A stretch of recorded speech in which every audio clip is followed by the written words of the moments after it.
I put this qualifier out there now, is I would not be surprised, looking back in a couple of years, if I'm wildly off about this offensive tackle class. It's already a class to me that isn't all that great, and pretty much every guy at the top level or the next level of this class has significant major concerns and flaws. Combine that with how difficult I feel like it can be in today's college game to evaluate tackles and whether or not they truly transition to the NFL. To me, more often than not, the position is a real crapshoot. And some of these guys will end up being players for a long time in the NFL, and some of them will be like backups and swing tackles. They might have to convert to guard, and some of them will just wash out of the league. So any of these players that I grade, frankly, I don't have the most confidence in the grade. Not because I don't have a confidence in myself, but it's more so just the fact of it's just really, really hard to know. Because so much of what they do at the college level doesn't necessarily translate or play at the NFL level. So you're really guessing and you're assuming. It's really, really hard. So I'm going to do the best I can. I'm going to start off with Connor Williams from Texas. Now, this is a guy that going back to last season was getting a ton of hype heading into the 2017 season. You saw a ton of mocks with him as a top 10, top 5 pick, presumptive number 1 offensive tackle in this class. And then the season happened. You get that MCL injury. He missed, I think, like 7 games. His lack of strength, started to show, his lack of overall size. And people kind of cooled off on him a little bit. Cooled off on him a lot, frankly. There's still upside there and there's still potential there. But it is concerning to me that even before the knee injury in 2017, Connor Williams didn't look like the same player as he did in 2016. It was weird. But looking at him on film, the things he does well. In terms of the athletic components of run blocking, he's really, really good. He can get to his spot. He's pretty good at sealing off, walling off defenders. Feels like he'd be a really good fit if he was an interior lineman for some type of zone blocking scheme or a scheme that relied upon its interior linemen to move a lot. That would be a really good fit for him. Doesn't really have the power or the strength that translates as a drive blocker and somebody that can just kick somebody's ass off the line. But using technique and using his hand punch, he can win in the run game. As a pass blocker, his footwork in his initial kick slide is very good. After that, not so much. But that initial kick slide to be able to get out and to be able to defend the edge and prevent that defensive end or that outside linebacker from being able to bend the edge on him, he's got the ability to do that. His hand punch is really good, as I mentioned, with the run blocking. It specifically shows in his run blocking. He's got some power to it. He's got some feistiness to it, some ferocity to it. Usually also does a pretty good job of getting his hands up in pass protection in a good spot. Doesn't necessarily start with them in the best place, which leads to him having to take a little bit longer to get him up, and that's something that's going to need to be tightened up when he gets to the NFL, because if not, he's going to get eaten alive.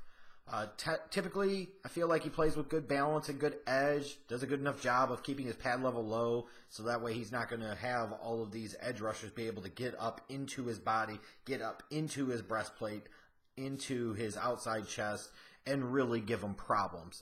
Like I said, a pretty good athlete, enough athleticism, natural athleticism to be able to play left tackle at the NFL level. He's got good movement skills. He's easily and fluidly able to get to the second level.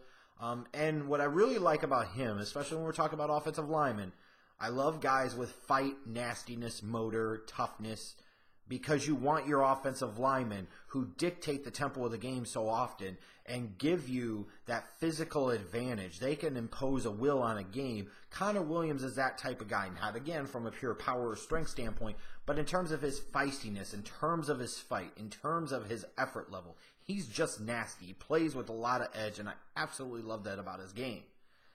And then I look at him, and I see a guy who's not the biggest. He's like 6'4". He clearly put on some weight for the combine when he measured in at like 312, 315. To me, he looked like he played more at 295, which is borderline to play tackle at the NFL level. Also, his length is just average. He's not incredibly long, and he doesn't play longer than his measured length, so that's a little bit of concern, especially when you factor in he's just not an incredibly strong player. Regardless of what he lifts or what he does anything else, that physicality, that sheer raw power, that strength does not show up on film. It doesn't show up in the run blocking game. As I mentioned, he's not a guy that's going to drive people back off of their spot. He's not a guy that's going to be able to overpower and overwhelm people. He has to do it more with finesse and technique. And you worry about that type of concern like a lack of strength when you go against a lot of these teams that run the 3-4 and you're facing off against 5 techniques that aren't 255, 260 pounds. They're 290, 300, 310. Like, I think about it from a Bears standpoint. If an Akeem Hicks right now went up against Connor Williams, more likely than not, he's going to get up in there and overpower him and completely eat his damn lunch. The dude is going to have to get stronger and play stronger for the NFL. Sometimes as well, that strength or that lack of strength shows up when he tries to anchor. His pad level can get a little high. He has a tendency to kind of get pushed back a little bit. He can hold up, but you'd like him to be able to keep the defender more off balance than he actually does. Sometimes he's a little late getting to his spot as well as a second-level blocker when you deploy him on pulls, when you try to get him to the second level. Sometimes I think that's because of a lack of phenomenal instincts for the position and anticipation and feel for where he needs to be. He can be a little late getting there. He's slow to react to counter moves by edge rushers. So if that's an edge rusher that maybe can only do one thing, he might be okay. Once that guy can sit there and do some type of up and under, when they can sit there and do a double slap or something along those lines, Connor Williams can really struggle. Really struggle. Then you're also talking about a guy coming off of that MCL injury that cost him over half of his college football season, and you wonder, is he going to have injury concerns for the NFL? When I was trying to compare him to somebody, I'm like, absolute best case scenario, if everything goes well and he improves his technique significantly, gets stronger, he might be able to be a Jake Matthews type. If he doesn't, then he's like Jake Fisher. I think as we watched in 2017, we came to a quick realization that grading him as a top 10 pick was just crazy, because he's not. I've got a second-round grade on him, and I feel like that's the right place for him. Now, he could potentially, in time, develop into a first-round caliber tackle in the NFL, and I do expect ultimately he's going to be taken somewhere in the top 25 picks in this draft. But I don't think you're going to see it right away. It's going to take him time, and if he doesn't get stronger, he might not be long for starting in the NFL.